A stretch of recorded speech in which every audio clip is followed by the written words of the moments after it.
दुनिया में ऐसे बहुत से कार्य हैं जिन्हें हम शांति से बैठकर कर सकते हैं, लेकिन हमारी लाइफ भाग दौड़ी जिंदगी में हमने शांति जैसे नाम को खो दिया है। हर कार्य को हमें ऐसा लगता है कि बहुत जल्दी और बहुत ही रफ्तार से करनी चाहिए, वरना हम दूसरों से पीछे रह जाएंगे। इस दौड़ में हम ये भूल गए हैं कि हमारा जो शरीर है या हमारी जो आत्मा है या जो हम हैं, हमें कोई भी कार्य इच्छित और शांत मन से करना चाहिए ताकि हम किसी भी कार्य में अपना 100% दे सकें।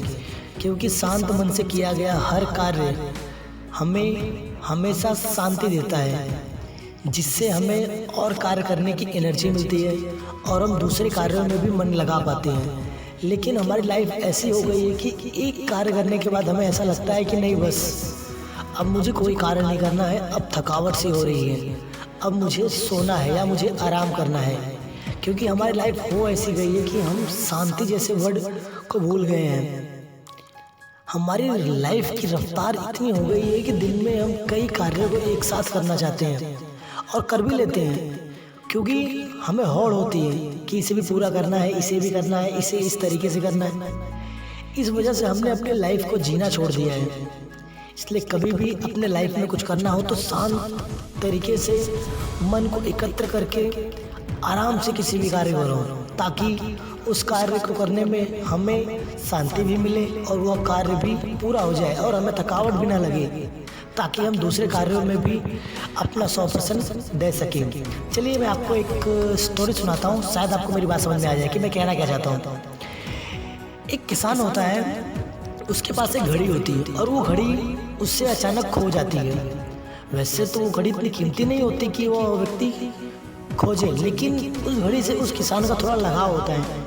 इस वजह से वो उस घड़ी को खोजता है, घर में खोजता है, घर के बाहर खोजता है, अपने खेतों में जाके खोजता है या अपने रास्तों में खोजता है। काफ़ी खोजने के बाद उसे वो घड़ी नहीं मिलती, तो वो किसान काफ़ी परेशान हो जाता है। वो सोचता है कि अब ये घड़ी मुझे कैसे मिलेगी और ये घड़ी शायद मुझे मिलेगी भी नहीं। तो अपने घर में बैठा होता है, तो उसके सामने उसके परिवार के कुछ बच्चे खेलते होते हैं। तो उन बच्चों से वो कहता है कि जो भी मेरी घड़ी ढूंढ कर देगा मैं उसे 100 रुपया इनाम दूंगा। तो बच्चे ये सुनकर काफ़ी खुश होते हैं कि उन्हें 100 रुपया इनाम मिलेगा। इस वजह से वो घड़ी ढूंढने का प्रयास करते हैं। फिर सभी बच्चे घर में, घर के बाहर, बेड पर, बेड के नीचे, हर जगह वो घड़ी को खोजने लगते हैं। खोजते खोजते करीबन 1 या 1.5 घंटे हो जाते हैं। फिर बच्चे आकर बोलते हैं कि नहीं, वह घड़ी हमें नहीं मिली।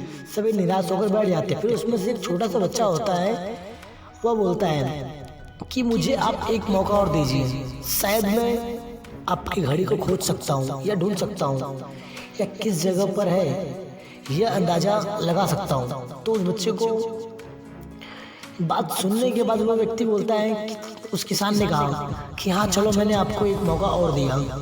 क्योंकि उस इंसान को तो पता था कि चाहे जैसे भी हो मुझे मेरी घड़ी चाहिए और कोई प्रॉब्लम नहीं है। तो उस बच्चे ने एक मौका और मिलने के बाद वो बच्चा हर घर में जाता, फिर बाहर निकलता, फिर दूसरे घर में जाता, फिर बाहर निकलता, फिर तीसरे घर में जाता, फिर बाहर निकलता। फिर उस किसान के शयन कक्ष में वो लड़का गया। जब वो लड़का उस शयन कक्ष में गया, फिर शयन कक्ष से जब बाहर निकला तो वो घड़ी लेकर बाहर निकला। फिर उस किसान ने उसके हाथ में घड़ी देखकर काफ़ी खुश हुआ और वो बहुत प्रसन्न हुआ कि उसकी घड़ी उसे मिल गई। यह जानकर वह व्यक्ति काफ़ी खुश हुआ और काफ़ी खुश हुआ। फिर उसने पूछा कि आपको ये घड़ी कैसे मिली? हमने तो बहुत खोजा, लेकिन यह घड़ी हमें नहीं मिली, तो आपको कैसे मिल गई? उस बच्चे ने बहुत ही प्यार से मुस्कुराते हुए जवाब दिया, कहा कि जब मैं उस घर आपके शयन कक्ष में गया तब मैं बैठा रहा और शांत मन से सोचने लगा। शांत मन से मैं इसलिए सोचने लगा क्योंकि उस घड़ी की टिक टिक की आवाज़ मुझे सुननी थी, ताकि मुझे ये अंदाज़ा लग सके कि वो घड़ी इस वक्त है कहाँ।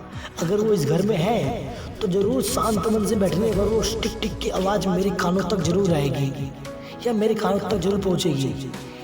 तो जब वो टिक टिक की आवाज़ उसके पास मेरे कानों तक आई, तब मैं उस घड़ी की दिशा को निर्देश किया और जिस दिशा से आवाज़ आई थी उस दिशा में मैं गया और मैं देखा कि वो एक अलमारी के नीचे आपकी घड़ी पड़ी हुई थी और मैं उसे उठाकर आप तक लाया।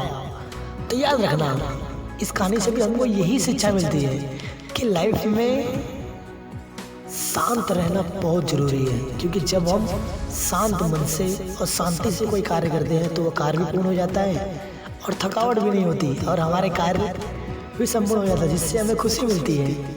आई होप आपको मेरी ये बात समझ में आ गई होगी कि मैं कहना क्या चाहता हूँ कि हमेशा शांति से जो कार्य किया जा सकता है वो भागे दौड़ी ज़िंदगी में करने की क्या ज़रूरत है, शांति से कीजिए लाइफ के मज़े लेकर। आई होप आपको मेरी ये स्टोरी पसंद आई होगी। अगर पसंद आई होगी तो लाइक और कमेंट जरूर करना।